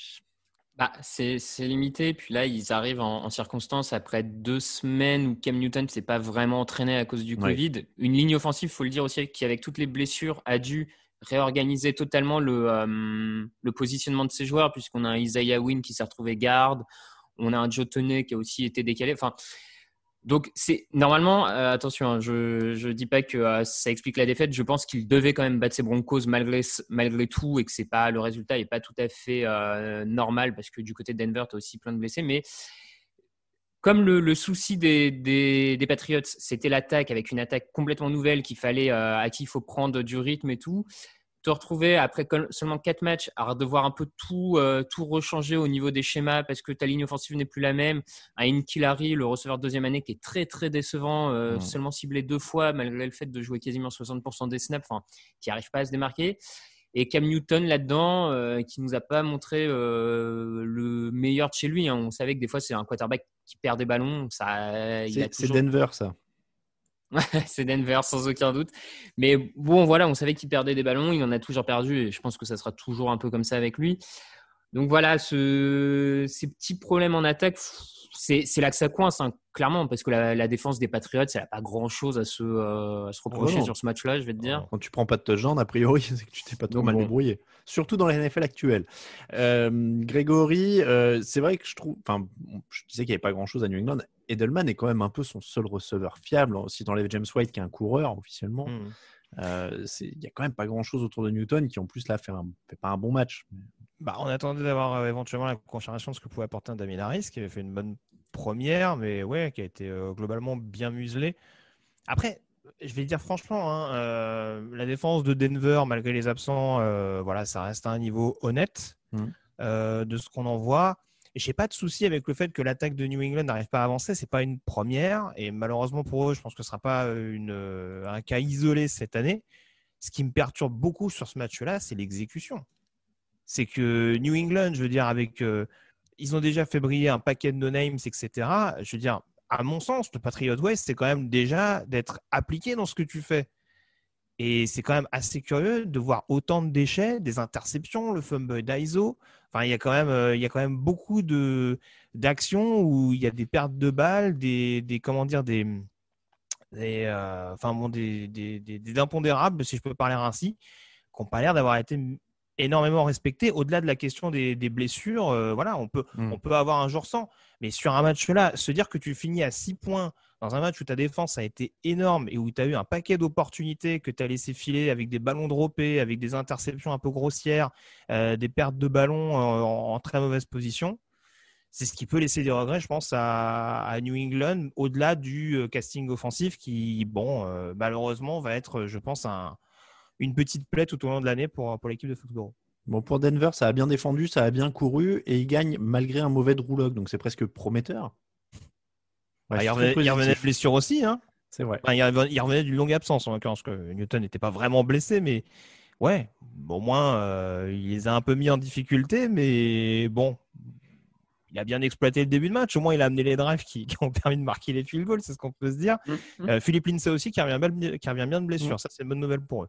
Ça, c'est vrai. Raphaël, un truc à ajouter sur Denver ou on passe à la suite? Non, on peut passer à la suite. On enchaîne avec les Colts 31, Bengals 27. Les Bengals menaient 21-0, mais Philip Rivers a décidé de donner tort à tous ceux qui se demandaient s'il était cramé, un peu comme nous la semaine dernière. 29 sur 44, 371 yards, 3 touchdowns, 1 interception. Il lance toujours comme un mec qui viendrait de se démettre l'épaule, mais ça a marché. Ces Colts ont du caractère, mais on a aussi vu que leur défense n'est pas si forte que ça. Parce qu'ils avaient joué quand même du fond de tableau pour gonfler un peu les stats là, depuis le début de l'année. Ouais, je sais pas. C'est là où tu vois que Frank Reich, il vient de Philadelphie. Hein. C'est un peu schizo aussi, les Colts, j'ai l'impression, parce qu'ils nous font un début de match où la défense, ils sont pas là, où l'attaque, il n'y a rien qui fonctionne. Et puis après, DeForest Buckner, il se dit, ah oui, c'est vrai que finalement, en face, il n'y a quasiment personne. Donc, je vais leur marcher dessus sur le reste de la rencontre. Philip Rivers, il lance les yeux fermés. Je vais pas dénigrer la prestation d'Indianapolis. Voilà, ils ont eu le mérite en tout cas d'avoir du caractère et de revenir dans cette partie. Mais la manière avec laquelle Cincinnati s'est aussi liquéfié de l'autre côté, c'est difficilement occultable. On va dire que les Colts ont remis les pendules à l'heure dans ce qui était quand même une anomalie d'un point de vue score. Maintenant, que Philip Rivers donne l'impression de jouer comme Mahomes ou comme Wilson, ça en dit long quand même sur le niveau de cette défense qui au passage se prive quand même volontairement de Geno Atkins et de Carlos Dunlap. Donc l'erreur de casting, Zach Taylor continue de se distinguer. Et donc c'est un peu c'est une victoire qui fait du bien pour la confiance pour Indianapolis après leur défaite à Cleveland. Oui. Mais ça inquiète aussi sur le niveau des Bengals à mon sens. Raphaël, est-ce que ça reste une énigme? Ces Colts, cette année, ils ont joué les Jaguars, les Vikings, les Jets, les Bears, les Browns, les Bengals. Tu vas vraiment les étalonner. Non, mais après, du coup, je trouve que ça correspond aussi à peu près à ce qu'on décrit. Une équipe qui va battre les équipes moins fortes qu'elle, avec une défense qui a fait des bons matchs contre les attaques faibles de la ligue et qui a aussi des trous d'air par moment. Et pareil, un Philip Rivers qui a été capable de se surpasser sur quelques matchs face à des défenses moins fortes. Voilà, c'est une équipe moyenne pour le moment, qui, à mon sens, est correcte à peu près partout, mais excellente vraiment nulle part, en fait. Voilà. Enfin, tu vois, c'est un peu comme ça que je les vois. Moi, j'ai envie de dire que le bon côté, on en parlait tout à l'heure des coachs pas capables de s'adapter, c'est qu'au moins Reich et Eberflus me semblent être capables en cours de match de trouver des solutions pour changer. Ça, je trouve ça toujours bien, malgré tout, d'être capable de changer un peu le cours du match, notamment en défense. On a vu une défense qui a un peu changé ses schémas de couverture, tout ça en cours de match. Donc bon, voilà, je pense que c'est un peu ce qu'on voyait chez les Colts, hein, une bonne équipe qui battra les plus faibles et qui aura sans doute du mal contre les gros de l'AFC, quoi. Joe Burrow, 25 sur 39, 313 yards d'une interception. Il lui a manqué quoi cette fois, Greg? Il y a un bon T. Higgins à 6 réceptions, 125 yards. Il y a même un bon AJ Green en l'occurrence. Après, bon, il y a peut-être un jeu au sol qui l'a peut-être pas suffisamment soulagé, justement, dans un moment où Cincinnati devait peut-être jouer un peu plus la montre. Justement, au moment où les Colts commençaient à prendre un petit peu de momentum. Et puis, voilà, j'insiste, il y a toujours une ligne qui, quand c'est beaucoup plus compliqué, il me semble que c'est Alex Redmond, notamment le garde, qui a beaucoup souffert, notamment sur la fin de match. Bon, voilà, je veux dire, ça va être la galère jusqu'à la fin de la saison, comme c'était la galère pour Kyler Murray l'année dernière. Il faut prendre son mal en patience pour Joe Burrow, mais bon, malheureusement pour lui et les Bengals, ça passe pas souvent si loin que ça cette année. Je serais curieux de compter, mais je pense que sur leurs 4 défaites, il y en a au moins 3 à moins d'un TD d'écart, donc ça laisse quand même un petit peu de regret. Dolphins 24, Jets 0, Miami passe devant les Patriots en AFC Est. 3 victoires, 3 défaites. Et oui, les Patriots sont 3e de l'AFC Est. Est-ce qu'ils sont bons, ces Dolphins, Raphaël? En tout cas, ils sont appliqués, j'ai envie de dire. Je pensais que tu allais dire, en tout cas, ils sont meilleurs que les Jets. Ça, oui. Ouais, ça c'est... Non, mais typiquement, voilà, c'est les Dolphins, il y a 3-4 ans, ils auraient été capables de perdre un match comme ça face aux Jets moins bons, face à une équipe moins bonne. Là, cette année, ils ont l'air de battre les équipes vraiment moins bonnes qu'eux, ce qui n'était pas forcément le cas pour eux ces dernières saisons. Donc, c'est en ça que je les vois appliqués. Voilà, on a un Ryan Fitzpatrick qui s'éclate globalement dans le jeu aérien. Après, là, sincèrement, l'adversité c'est tellement le néant que c'est quand même dur de tirer des grandes conclusions sur Miami et leur niveau. Oui. Bon, il y a 110 yards au sol, il y a 2 sacs pour Emmanuel Ogbah. En tout cas, ils reconstruisent dans le bon esprit. Tu le disais. Mais en effet, il y a quelques petits problèmes de niveau en face. Je crois qu'on est arrivé d'ailleurs au moment de la question pour Grégory.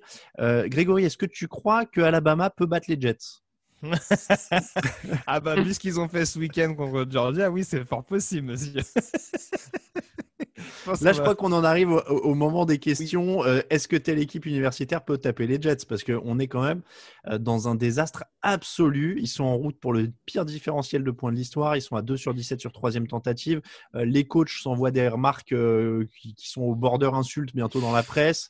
Frank Gore avoue à tout le monde qu'il est désespéré. On est dans une tristesse, mais absolue, quoi. Et il y a plus grave, c'est qu'Adam Gaze n'est pas au courant que Joe Flacco est plus en 2012. Donc, il lui fait lancer 44 ballons quand même. Moi, je veux bien, mais bon, c'est... Ouais. Si c'est son plan pour compenser le départ de Le'Veon Bell, tu vois, même dans le film Titanic, il y a des moments où tu rigoles un peu. Tu souris quand le mec il tape contre l'aileron, par exemple, en tombant du bateau ou des trucs comme ça. Là, t'as même pas envie de rire tellement c'est triste. Mais après, malheureusement, c'est... Alors, le problème, c'est que ça tombe sur les Jets, encore une fois, et que c'est souvent une équipe dont on aime bien un petit peu se moquer. Hein. C'est un peu une proie facile, entre guillemets, parce que forcément, grosse exposition médiatique, tout ça. Mais voilà, malheureusement, c'est presque devenu un business plan habituel en NFL. Si tu prends les Raiders, il y a 2 ans, on se foutait de leur tronche, les Dolphins l'année dernière.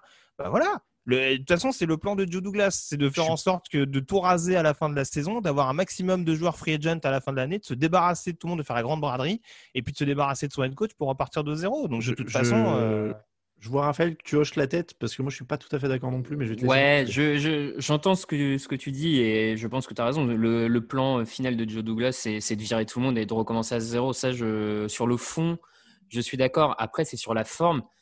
Moi, les Dolphins l'an dernier, je les voyais pas ridicules comme ça. Les Raiders, il y a 2 ans pour moi. Les premières semaines, ils sont catastrophiques, les Dolphins. Non, mais pas à ce niveau-là. Non, mais là, même en termes d'attitude. Ah non. Alors, même en termes. Là, tu es même sur un record différentiel de points. Personne n'a jamais fait pire dans la ligue. C'est pas la même attitude parce que c'est un coach de première année. Là, la différence, c'est que c'est un coach qui est plutôt bien installé et dont c'est un secret de polichinelle qui va se faire dégager. concrètement. Mais c'est quoi non. l'intérêt de Douglas de garder un head coach dont on sait très bien qu'il le garde uniquement pour le conserver comme fusible en fin d'année? C'est justement pour se laisser un maximum de marge, la possibilité d'avoir le premier choix de la draft et encore une fois de faire le point sur les joueurs qui vont rester plus ou moins fidèles au moment de la galère. Mais là, tu peux même pas faire le point en fait, parce que les joueurs peuvent pas évoluer sereinement en fait. Enfin, il y a personne qui peut montrer quoi que ce soit. Tu peux même alors pas c'est faire quoi le son point, intérêt en fait. de garder Adam Gaze? Je veux dire, les départs de Quinn et d'O'Brien, ils sont justifiés. Mais je veux dire, comment O'Brien il se fait dégager en ayant un calendrier comme celui qu'il a eu en début de saison et un Adam Gaze il est toujours là on est d'accord. en se faisant marcher dessus toutes les semaines. Greg, moi je dis c'est pas comparable parce que c'est juste irrationnel ce qui se passe du côté de New York. C'est tout ce que je dis. Malheureusement, c'est irrationnel dans la gestion du coaching staff, mais je pense qu'il y a également une responsabilité au niveau du general manager puisqu'on laisse les choses faire pour pourrir. Bien sûr. Non, malheureusement, c'est devenu un business plan habituel. Alors, encore une fois, oui, Gruden et Flores, pour les exemples que j'ai repris, c'était des coachs de première année, donc annonçaient clairement la couleur. Là, la différence, c'est que c'est plus ou moins la première année du general manager. Ouais, mais donc c'est en ce sens que malheureusement, c'est devenu une habitude en NFL. On reconstruit en pétant tout pendant la saison. Ouais, mais pas. Voilà, moi, c'est là où je suis pas d'accord avec toi, comme Raphaël. Tu as dit le mot, c'est pourrir. Le problème, c'est que c'est toxique. Les Dolphins et les Raiders, c'était pas toxique comme ça à l'intérieur, avec des coachs qui s'envoient des pics, avec des mecs qui sont désespérés. L'ambiance, parce que là, et je vais reprendre des termes de nos confrères du podcast Around the NFL, notamment parce que je l'ai écouté hier, c'est ce qu'ils disaient, c'est que Gaze et Williams, ils sont en train d'empoisonner ta franchise. Il faut les enlever maintenant. Mais ils vont les enlever. Mais non, mais maintenant. Maintenant, c'est déjà trop tard. Ils sont en train d'empoisonner tes joueurs, ils sont en train d'empoisonner tout. C'est un enfer en ce moment. Certes, mais je ne serais pas étonné que Douglas les garde jusqu'à la fin de la saison en se disant de toute façon, ça me sert à quoi de changer le head coach puisque de toute façon, la moitié de mon effectif, je vais le dégager. Ouais, mais moi je suis d'accord avec Raphaël. Tu es en train d'empoisonner une bonne partie de l'effectif. T'es en train d'empoisonner. Je suis d'accord avec vous. Mais malheureusement, c'est une mauvaise gestion à tous les échelons. On parle beaucoup trop d'une équipe aussi mauvaise. Il faut qu'on passe aux Panthers et aux Bears. 23-16 pour les Bears. Je me suis résolu à l'avouer, les Bears vont aller en playoff grâce à leur exceptionnelle défense. Il faut rendre hommage quand même à ça parce que cette défense elle gagne quasiment toute seule. Ils ont limité les Panthers à 3 sur 13 en troisième tentative, à 1 sur 3 dans la red zone. Ils arrachent 3 ballons. Heureusement, parce que leur attaque est quand même affreuse. Ils sont à 2,5 yards par course, 261 yards au total. C'est dingue d'avoir, ça c'est déjà arrivé, hein, mais d'avoir une attaque qui soit aussi mauvaise que la défense est belle, quoi. Ouais, c'est déjà arrivé. On en a vu quelques cas. On en a déjà vu quelques cas dans l'histoire. Mais comme tu dis, la défense là a encore fait une grosse prestation. Ils ont été très très bien préparés face aux Panthers, en étant capables d'arrêter ce jeu de passe court de Teddy Bridgewater et de Matt Rhule en vraiment cassant un peu ce rythme que les Panthers arrivaient à trouver depuis 2-3 semaines. Ils ont très bien limité aussi Mike Davis. Donc, match encore une fois très très complet de leur défense. Et un Nick Foles qui fait 1 ou 2 drives quand il faut, au moment où il faut. Notamment, il est très bon sur les fins de première mi-temps et fin de deuxième mi-temps. À chaque fois, il arrive toujours à aller chercher un touchdown à ce moment-là, histoire de casser une dynamique d'un côté ou de relancer la victoire. Donc, écoute, tant mieux pour eux. Hein. Pardon, vas-y. Juste pour finir, je pense que là, pour le coup, Matt Rhule a aussi été un peu trop timide sur ce match. 3 fois, il va dans les 10 yards adverses et 3 fois, il se contente des field goals. Il y a un moment en NFL. Moi, je pense sincèrement qu'il faut aller gagner en tentant des 4e tentatives sur la goal line et il faut aller chercher des touchdowns. Tu peux pas te contenter de 9 points sur des passages en red zone. Surtout que Robbie Anderson fait pas un mauvais match. Il a pas mal mis en difficulté, je trouve, Jalen Johnson. Et je pense qu'on n'a pas suffisamment exploité cette carte du côté de Carolina. Après, il y a ce drop un peu cruel pour DJ Moore qui fait quasiment le catch de l'année et puis qui le relâche alors qu'il y avait une excellente position derrière et possiblement un ballon de gagne. Mais oui. Alors, après, encore une fois, je ne vais pas me faire le défenseur éternel des Bears pour rien. Hein. Il y a une défense qui n'était pas parfaite en début de saison, notamment sur le run-stop. Ça s'améliore. Je laisse encore le bénéfice du doute en attaque. Je ne serais pas étonné. Après, je ne connais pas exactement la situation d'un point de vue cap. Je ne serais pas étonné qu'avant la trade deadline, Chicago essaye éventuellement de débaucher un coureur, éventuellement, parce qu'on voit que David Montgomery galère un petit peu. Et en plus, avec la blessure de Tariq Cohen, ça retire quand même des options au sol. S'ils arrivent à trouver une option intéressante au niveau du jeu à la course, je demande à voir, ça peut progresser. Après, je suis d'accord avec toi, ça reste quand même un chantier assez vaste. Et bon, pour l'instant, ils se reposent énormément sur leur défense pour gagner les matchs, et tant mieux pour eux. J'aime bien ce que tu disais, Raphaël, sur Nick Foles, tu sais, dans les matchs, il fait 1 ou 2 drives de temps en temps, notamment en fin de match. C'est un peu à l'image de sa carrière NFL, tu sais, il est moyen, il va sortir la ligue, hop, il fait un bon truc, il reste là, il est moyen, hop, il fait un bon truc pour sauver son boulot et prendre un contrat, et ainsi de suite. 49ers, 24, Rams 16, c'est la semi-surprise de la semaine. Les Rams étaient quand même favoris sur le bilan et avec beaucoup moins de blessés. Finalement, on a eu un grand numéro de coaching de Kyle Shanahan. Pas un seul sac pour Aaron Donald, aucun sac pour les Rams d'ailleurs. Jimmy Garoppolo touché seulement 3 fois, le même Jimmy G bien mis en confiance par plein de petites passes courtes qui terminent avec une belle fiche de 23 sur 33, 268 yards et 3 touchdowns. En défense, ils prennent que 311 yards et 17 first downs. C'est quand même impressionnant sans une partie de leur cadre en défense et avec un quarterback dont il fallait reconstruire un petit peu la confiance en attaque quand même. Ouais, tu l'as dit, moi je trouve ça assez impressionnant le coaching plan de Shanahan, qui montre quand même que c'est un des très très grands esprits offensifs à mon sens dans cette ligue. Ça a été millimétré, rien que sur le premier drive, la stat du premier drive est énorme parce que les 49ers gagnent 86 yards à la passe, alors qu'au final, le drive n'a été que de 74 yards. C'est parce qu'en fait, les passes étaient en arrière et c'est les receveurs qui gagnaient des contacts et des yards après la réception. Donc, et à la fin de la fin, au final, tu as 200 sur les 268 yards gagnés à la passe par Garoppolo, 244 le sont après réception. C'est ces receveurs qui font quasiment tout. Tant mieux pour lui, c'est pas une critique, mais du coup, tout a été mis en place pour faire des petites passes, ne pas prendre la pression d'Aaron Donald et du pass rush des Rams, remettre Garoppolo dans la confiance. Ils ont très bien ciblé le milieu, le centre du terrain, ou du côté des Rams, on n'a plus un Corey Littleton qui défend bien, et du coup, en milieu de terrain, tu as un Garoppolo à 15 sur 16 et 3 touchdowns quand il vise le centre du terrain, un grand George Kittle. Donc... Oui, ça aide aussi. Parce que... non, mais c'est sûr que ça aide. Mais du coup... Il lance sur Doheny, je suis pas sûr qu'il ait les mêmes stats. Non, mais c'est clairement, de toute façon, Kittle est le receveur tight end qui gagne le plus de yards après réception. Voilà, c'est leur modèle. Ça relance très bien Garoppolo. Et donc, on a des 49ers qui, à mon sens, grâce à leur coaching, malgré les blessures, restent dans la course pour les playoffs. Ouais, mais le retour des skill players en attaque, justement, fait vraiment du bien parce que Samuel et Kittle sont quasiment revenus en même temps. Ils ont eu une petite semaine d'adaptation avec ce bouillon pris contre Miami. Et là, on a senti qu'il y a des recettes qui étaient un peu meilleures. Après, la grosse différence, en effet, c'est cette O-line qui a été une plaie pendant pas mal de semaines. Et là, en l'occurrence, on s'est bien préparé justement face à un test qui semblait en effet d'envergure avec juste le meilleur défenseur de la ligue face à eux. Ouais. Inquiétude pour les Rams ou pas? Ils avaient roulé sur la NFC Est quand même toute moisie. Et là, qu'il y a un test et c'est un peu moins fort. Bah pour l'instant, en tout cas, ils n'ont pas gagné un seul match contre des équipes hors NFC Est. Donc, on va attendre de tirer des enseignements. Ça reste de défaites à l'extérieur aussi. Mais ouais, bon, pour l'instant, oui, il fallait pas s'enthousiasmer plus que de raison pour les Rams. Après, je pense qu'il faut pas les descendre non plus. Ils sont en position pour repasser devant pendant un moment avant l'interception notamment de Jason Verrett.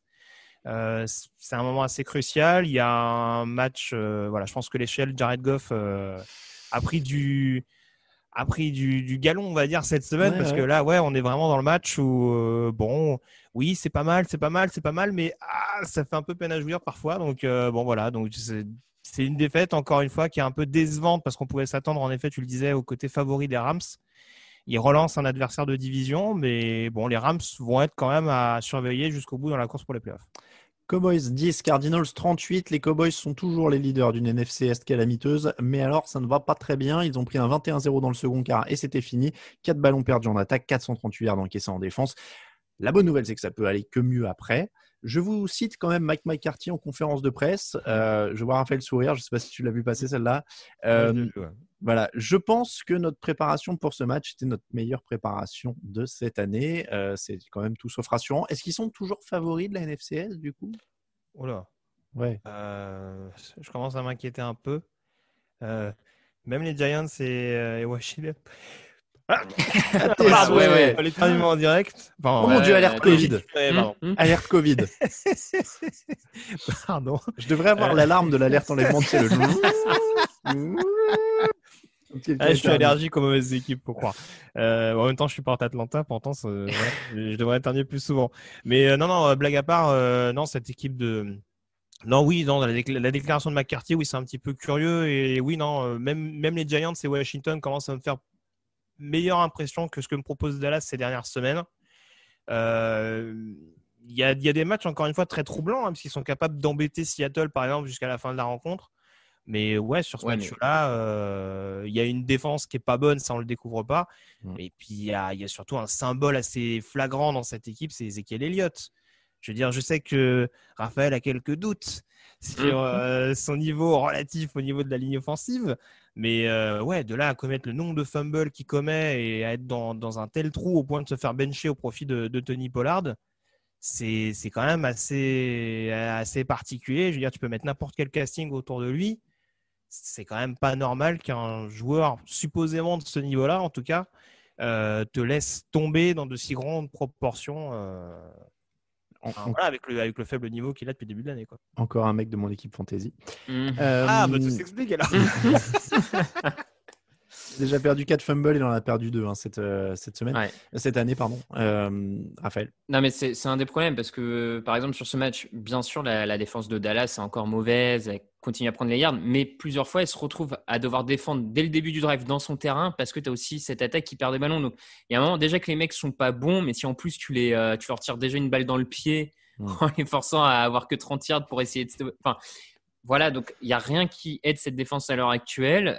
Et puis cette attaque, je n'ai pas toujours été un défenseur de Dak Prescott, mais je pense qu'on sous-estimait peut-être, et notamment depuis le début de cette saison, le niveau de Dak Prescott par rapport à sa ligne offensive, par rapport à Ezekiel Elliott qui n'était pas bon, et comment en fait Dak Prescott, depuis le début de la saison, portait vraiment à bout de bras cette attaque.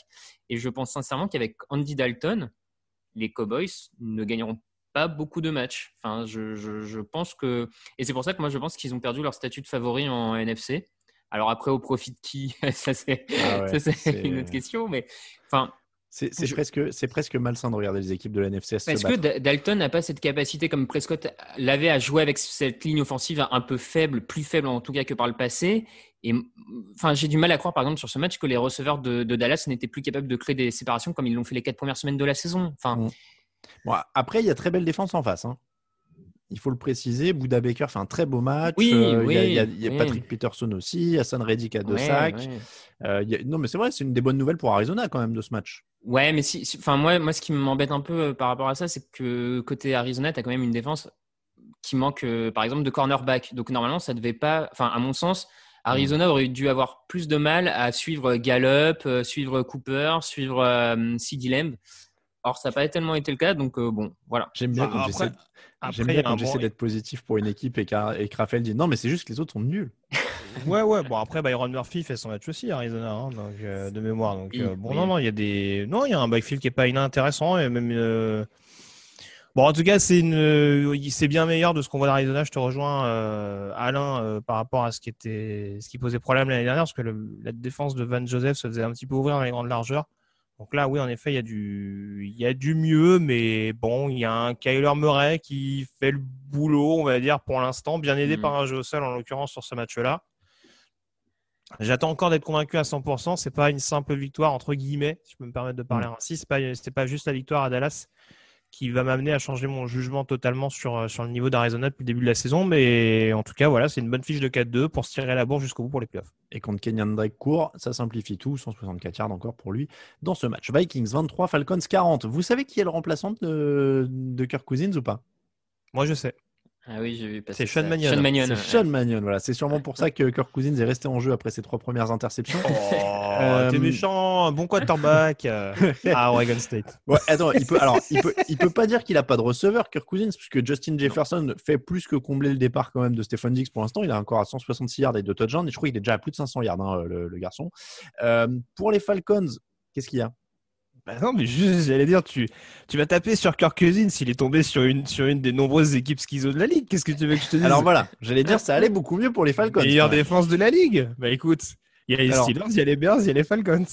Qu'est-ce qui s'est passé? 3 interceptions en première mi-temps, 19 minutes de possession pour Minnesota. Qu'est-ce qui s'est passé, Greg, dans cette défense d'Atlanta? Ah bah écoute, il y a eu un changement de coaching staff qui a tout changé. Mais à chaque fois, mais ça fait plusieurs années que c'est le cas. Encore une fois, l'année où Atlanta va au Super Bowl, ils sont, on va dire, au milieu du panier lors de la bye week. Et après, il y a des changements au niveau du coaching staff où l'équipe se transforme. Bah, visiblement, je sais pas.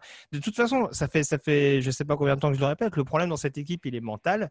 Et on voit que dès qu'il y a un petit électrochoc, alors je sais pas combien de temps ça va durer, encore une fois, Ils vont peut-être finir, ils voulaient pas de Trevor Lawrence, je pense. Ils veulent finir à 5-11 ou à 6-10. C'est tout ce que je leur souhaite pour repartir, comme disait Alain, avec le futur garde titulaire dans la prochaine draft. Mais non, blague à part, non, c'est sûr qu'il y a un électrochoc et malheureusement, ça peut laisser des regrets quant au fait de se dire est-ce qu'ils n'ont pas gardé Dan Quinn trop longtemps? Parce que pour moi, ils auraient dû le dégager après Chicago, à partir du moment où tu voyais que l'équipe ne répondait pas. Et malheureusement, pour Arthur Blank, le propriétaire, c'est un aveu terrible. Parce que ça veut dire, en effet, qu'avec l'équipe que tu avais, tu as moyen de faire mieux. Minnesota, c'est pas le top du panier cette année. Mais les dominer de la manière dont ils les ont dominés, quand on voit que Minnesota, ça va mieux ces dernières semaines, ça en dit long, encore une fois, sur la manière dont cette équipe était coachée et surtout gérée et préparée. Arthur Blanc, il ne le savait pas, mais Raphaël et moi, on les pronostique au Super Bowl depuis 3 ans. Donc, si tu veux, on savait qu'il y avait du matos, quoi. On savait qu'il y avait de quoi faire, quoi. On y Peut-être croyait, pas mais... jusqu'au Super Bowl, mais bon, au moins, tu as moyen de te tirer un peu la bourre pour les playoffs, quoi. Donc, là, malheureusement, c'est un peu trop tard, quoi. Bon, ça faisait plaisir quand même. Matt Ryan et Julio Jones, ils sont rentrés sur le terrain. Ils ont dit, c'est quoi, on est en 2015? Ok, allez, ça marche. Oui. Non, mais je me suis dit, mais rien que la défense. Je veux dire, sur chaque jeu, les mecs, c'était des morts de faim. J'ai vu Dante Fowler rusher le quarterback. Donc, c'est vrai que ça. Ouais. C'est possible. Et JTRL faire une interception. Je veux dire, écoute, on peut se prendre à rêver. On va faire 11-5. Allez. On est pas mal dans le chrono. On va passer au suivant. À part si Raphaël, tu veux rajouter un truc, mais je crois qu'il a dit pas mal de choses sur Atlanta. Où es-tu rassuré? Non, mais ça ressemble aux Falcons un peu plus que moi ce que j'attends depuis quelques temps, depuis 2 ans, 3 ans maintenant en début de saison. Donc tant mieux. Après. Comment dire, les Vikings, je m'interroge un peu sur la fin de cycle Mike Zimmer, sur Kirk Cousins. Bon. Kirk Cousins qu'ils ont prolongé, je crois, en plus avant la saison. Oui. Non, je sais bien, mais j'ai peur, tu sais, que ce soit Cousins ou Zimmer en entraîneur, on soit avec ce genre de coach, joueurs qui ont un certain palier. Ouais. Ni mauvais, ni très bon. Ouais. Tu es toujours dans ce moyen plus et qu'il manque le petit truc, quoi. Jaguars 16, Lions 34. En parlant de petits trucs qui manquent, là, il y en a pas mal avec ces deux équipes. Les Lions ont fait le boulot. Cette fois, ils ne se sont pas fait remonter. Déjà, c'est bien. Ça reste difficile de s'enflammer parce que c'est les Jaguars en face. Victoire solide, c'est toujours bon à prendre pour Détroit. Est-ce que Détroit tient un truc avec DeAndre Swift, 116 yards de touchdown au sol, eux qui cherchent un coureur depuis toujours depuis personnellement, je vais encore attendre avant de m'enflammer pour un coureur à Détroit. Franchement, 3 matchs, ça ne me suffit pas. Mais oui, ils montrent de belles choses. Ils montrent de belles choses. Je sais pas, peut-être qu'il s'inspire un peu d'Adrian Peterson, qui lui apprend 2-3 techniques pour être un bon, peut-être qu'un mentor, ça l'aide. Mais bon, je vais encore attendre. Et puis de toute façon, de manière globale, Détroit, je vais attendre pour me dire que ça y est, ils ont enfin trouvé la voie parce que des débuts de saison corrects de Détroit, on en a vu quelques-uns ces dernières années avant que ça retombe. Oui, bon là, de toute façon, le début de saison est même pas correct. De toute façon, quand même. Ils sont à quoi? Ils sont à 3-2, non? 2-3 Je vais envoyer Alain, mais bon. Non, le début de saison de Détroit, il n'est pas catastrophique. Malheureusement, ils sont à 2-3. Ouais. Ils sont à 2-3, mais il y a ce match contre Chicago qui les plombe alors qu'ils dominent quand même 3 quarts temps et demi. Non, c'est pas mauvais ce qu'on voit de Détroit. Après, bon, contre Jacksonville, la défense était tellement aux fraises que de toute façon, Stafford, il pouvait lancer sur une jambe, les yeux fermés, une main dans le dos. Bon, de toute façon, ça n'aurait pas changé grand-chose. Mais bon, de toute façon, voilà. Après, Jacksonville, on connaît les difficultés. Et ouais, du côté de Détroit, je le répète, en attaque, le retour de Kenny Golladay fait le plus grand bien. Et en effet, si en plus il y a un jeu au sol qui devient un peu complémentaire avec notamment un binôme dangereux, bon bah ouais, ce sera une équipe à surveiller. Mais ce qui m'inquiète un peu pour Détroit, c'est qu'il y a un calendrier de fin de saison qui va être un peu bâtard pour eux et dans une période où Patricia est fragilisée, ça peut être à suivre. Mais non, je ne serai pas aussi sévère que toi sur le niveau global des Lions depuis le début d'année. Bon, et ils se testeront contre les Falcons la semaine prochaine, justement. Ah bon, dommage. Alors là, ça c'est le match de tous les... Voilà. Alors, les Jaguars viennent de perdre contre les Lions. Je conseille aux gens déjà de ne pas le mettre dans leur combiné, celui-là, parce que clairement. Ça sent la... clairement. Ou alors mettez au moins 80 points. C'est ça. Les Jaguars viennent de perdre contre les Lions, les Texans, les Bengals et les Dolphins. Je sais que Greg t'aime bien étalonner les équipes sur contre qui elles ont joué. Là, je pense qu'on est pas mal en termes d'étalonnage. Est-ce que c'est fini fini la hype Gardner Minshew parce qu'il arrose beaucoup, mais c'est plus vraiment sur l'efficacité là quand même. Ouais, mais bon, après, il n'est pas. J'allais dire, il n'est pas aidé, pauvre garçon. Mais oui, en l'occurrence, c'est sûr. C'est malheureusement, oui, t'as pas de défense, t'as une attaque qui continue malgré tout de se chercher. Il n'a pas de vrai tight end dans une ligue où c'est quand même devenu entre guillemets la norme. En tout cas, avoir une bonne soupape de sécurité plein centre, c'est quand même une bonne chose. Un corps de receveur qui reste jeune, un James Robinson qui n'est pas forcément, même s'il a montré de bonnes choses en début de saison, à mon sens, ce sera peut-être pas sur la durée un top running back dans la ligue. Donc, ouais, non, il y a des choix qui sont parfois un peu curieux, comme ça pouvait être le cas l'année dernière. Mais je trouve qu'il y a une bonne base sur laquelle travailler. Après, est-ce que s'il y a réorganisation de l'organigramme avec éventuellement le départ et du GM et du head coach à la fin de la saison, on voudra le garder et pas être tenté par un top quarterback, ça c'est autre chose. Mais ouais, je sais pas si Minshew est l'un des principaux problèmes de Jacksonville, en tout cas en ce début de saison. Tu vois, Greg, tu décris une situation qui ressemble à celle des Jets, mais où les gens s'insultent pas et où ils envisagent l'avenir plus sereinement. Ouais. Caldwell n'est pas vraiment dans la situation de Douglas, mais bon, on va pas relancer le débat. C'est vrai. Bon, Raphaël, Gardner Minshew, ça. Oui, non, je rejoins Greg. Je pense pas que ce soit le principal problème. On a eu notamment sur ce match-là un play call offensif un peu étrange de Gruden, qui a très très vite oublié le jeu au sol, peut-être un peu trop vite pour le coup, malgré le fait que Robinson n'avançait pas beaucoup. Enfin, bon, je sais pas. Et en même temps, les erreurs qu'il faisait déjà l'an dernier restent présentes, donc je le vois pas particulièrement progresser. Est-ce qu'il a vraiment les épaules d'un quarterback numéro 1 ? J'ai un peu de doute. Je sais pas. On termine avec les Giants 20, Washington 19. On n'a rien contre les gens qui tentent des conversions à 2 points pour gagner. On l'a déjà dit avec Raphaël, surtout quand c'est dans un match comme celui-là. On n'avait pas besoin d'une triple prolongation, même si ça n'existe pas en NFL. Donc merci Ron Rivera. New York gagne son premier match. Alors, Raphaël, c'est ton ancienne équipe de cœur. Il y a toujours un petit dilemme. Daniel Jones est à 12/19, 112 yards, un touchdown, une interception, 240 yards au total en attaque. Est-ce que ça t'a enflammé ? Est-ce que tu vas retourner acheter un maillot bleu ? Est-ce que ça y est, tu es reparti quoi ? Première victoire de l'ère Joe Judge. Pour 240 yards, non, je crois que ça va être suffisant pour m'enflammer. Non, mais c'est les Giants qu'on voit depuis le début de saison. L'attaque est franchement mauvaise. Heureusement qu'ils ont une défense qui leur permet de rester dans le match, qui profite aussi bien d'une autre attaque très mauvaise en face. C'était 2 très mauvaises attaques qui se faisaient face, donc c'était clairement pas le match offensif à suivre. Bon, voilà, je trouve pas qu'on ait appris grand-chose sur ces 2 équipes dans ce match. J'aurais dû couper avec un son de Kaamelott de Caradoc qui dit c'est de la merde. On le sait quoi, tu vois. Ouais. Tu l'as dit, c'est la défense qui marque le touchdown de la gang côté New mais York. qui est pour le coup qui est une bonne surprise pour New York. Ouais, franchement, je pense que beaucoup de spécialistes et même des fans new-yorkais s'attendaient pas à ce que leur défense fasse belle figure comme ça après 6 semaines. Alors est-ce que ça va durer toute la saison ? J'en sais rien.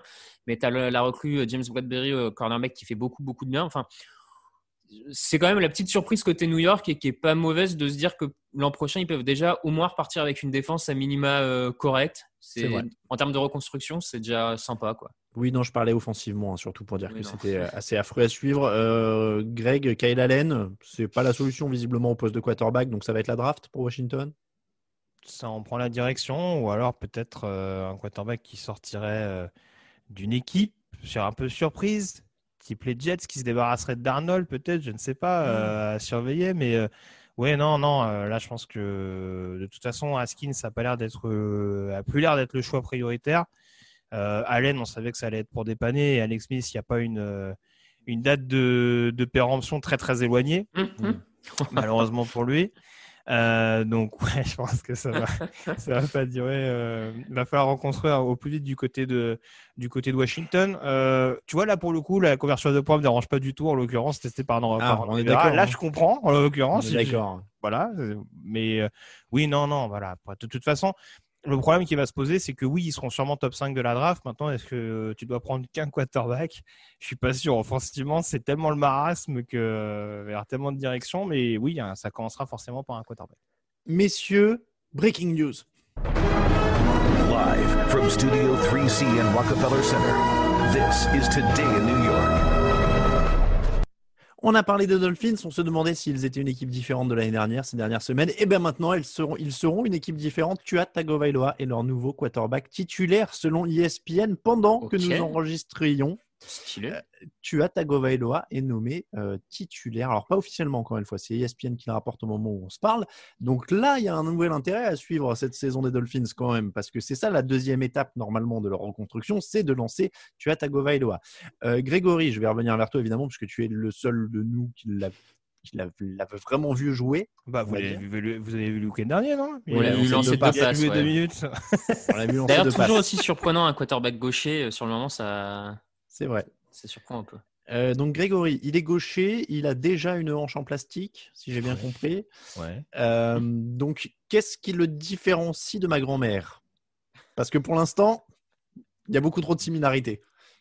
Non, en tout cas, alors c'est vrai que son grand problème à Alabama et ce qui lui a coûté un peu cher, en fait, il nous a fait une RG3 un peu précoce, hein, c'est-à-dire qu'il avait cette explosivité, ce profil double menace qui, malheureusement, dès le college football, lui a dit bon, maintenant tu vas te calmer, garçon.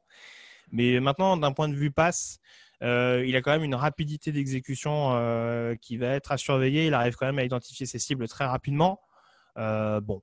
Après, c'est difficile de mettre de côté le fait qu'il était à Alabama où ces dernières années, il y a quand même des receveurs quand même assez détonnants et capables de se libérer très rapidement parce qu'il a quand même joué par exemple avec un Jerry Jeudy, un Henry Ruggs. Mais bon, le talent, il est indéniable. C'est un joueur qui arrive à faire briller notamment ses tight ends. Et voilà, même si je pense qu'il va falloir revoir un petit peu son jeu en NFL parce qu'en effet, je ne suis pas sûr qu'il pourra autant courir qu'il pouvait avoir tendance à le faire du côté de Bama. Ouais, il y a quand même un profil intéressant et qui colle notamment à cette attaque de Miami qui est beaucoup plus explosive, qui a l'air de trouver une certaine carburation avec Chan Gailey. Un jeu un peu plus soutenu en termes de vitesse et je pense que ça peut lui contenir sans forcément l'exposer. Surtout que la ligne offensive a l'air de vraiment bien se développer. Les jeunes montrent de bonnes choses. Donc ouais, non, pourquoi pas. Écoute, ça me paraissait pas essentiel de se débarrasser dès maintenant de Fitzpatrick. Maintenant, si Tagovailoa montre de bonnes choses à l'entraînement et que les Dolphins se disent autant tenter le pari maintenant à 3-3 avec un calendrier qui est pas non plus inabordable. Bon, à voir. Et ça commencera par un joli test parce que comme Alex Smith avait voulu tester son genou contre Aaron Donald, Tua Tagovailoa testera sa hanche contre Aaron Donald puisqu'il joue les Rams ce dimanche. Donc ça commence quand même costaud. Il va commencer avec Rams, Cardinals, Chargers, Broncos, Jets, Bengals. Derrière, c'est un peu plus soft. Ils auraient presque pu attendre 1 ou 2 semaines. Oui, c'est pour ça. Encore une fois, ça me paraît un poil rushé, mais bon. Pourquoi pas. Après, en tout cas, c'est… Visiblement, ils attendaient surtout de savoir si physiquement… Peut-être, ouais. Voilà, ils pouvaient à peu près se mouvoir dans la poche. Bon, visiblement, les quelques minutes contre les Jets, ça les a rassurés. Bon, et petit Ryan Fitzpatrick qui avait prévu de donner le flambeau. Donc voilà, c'est…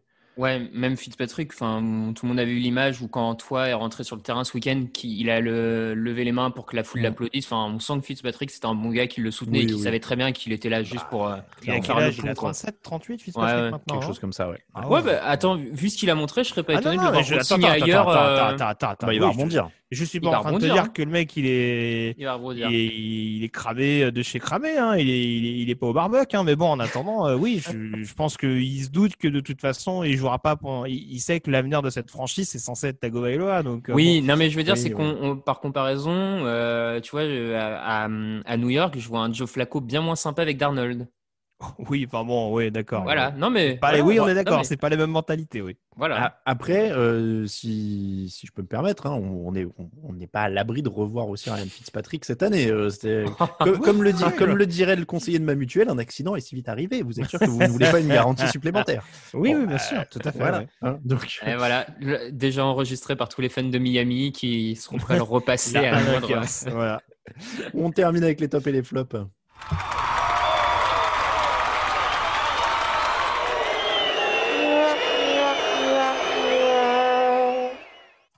Les tops et les flops de la semaine, je vous laisse commencer. Allez, Raphaël, c'est parti. On en a un peu parlé en début de l'émission. Moi, c'est la paire de middle linebacker des Buccaneers, Devin White, et Lavonte David. Notamment Lavonte David, qui a longtemps été un peu un des joueurs de l'ombre de cette ligue. Alors, à mon sens, ça faisait quelques années qu'il était au niveau des Luke Kuechly et Bobby Wagner.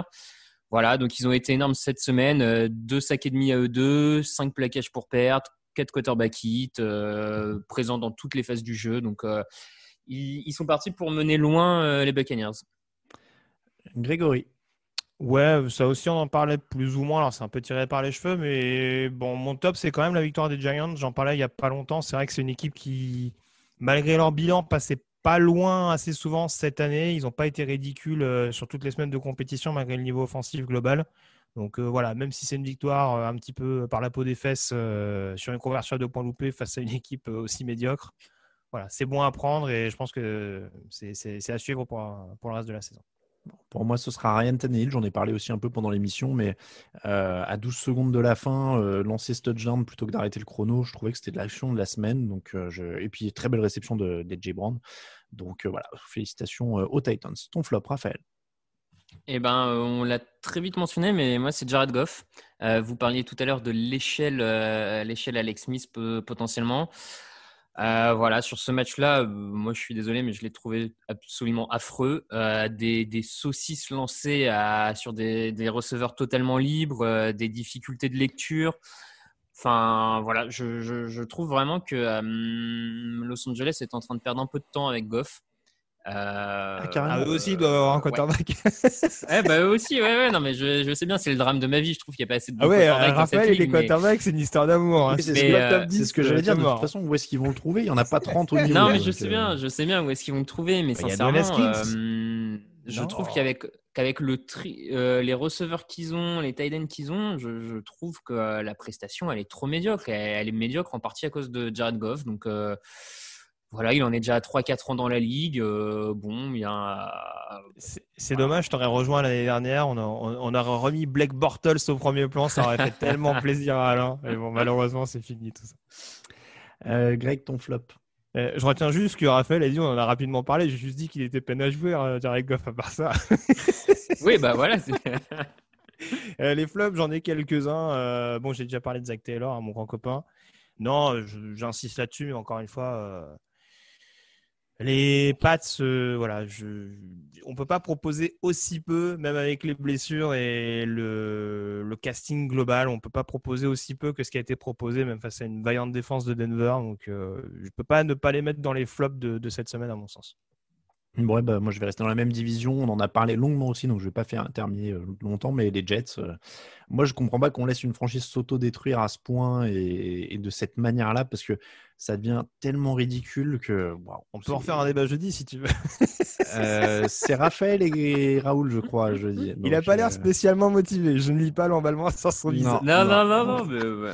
Non, et heureusement que cette saison, heureusement qu'il n'y a même pas les fans au stade, parce que ça serait même irrespectueux pour les fans au stade s'il y avait des gens qui se déplaçaient pour voir ça, franchement.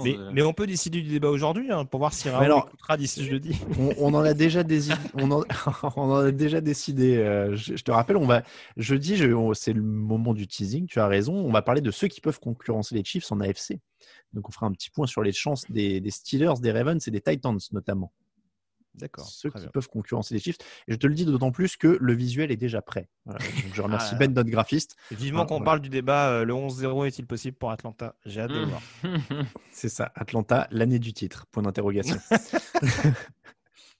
Merci beaucoup, messieurs. C'est comme ça que se termine l'épisode numéro 370 du podcast Agent Actu. On remercie tous ceux qui nous soutiennent sur Tipeee. N'hésitez pas à les rejoindre. Cette semaine, il y a encore beaucoup de monde. Quentin, Mavs41, Griff26, Ake Josué, Stéphane, Phoenix Light et Sébastien.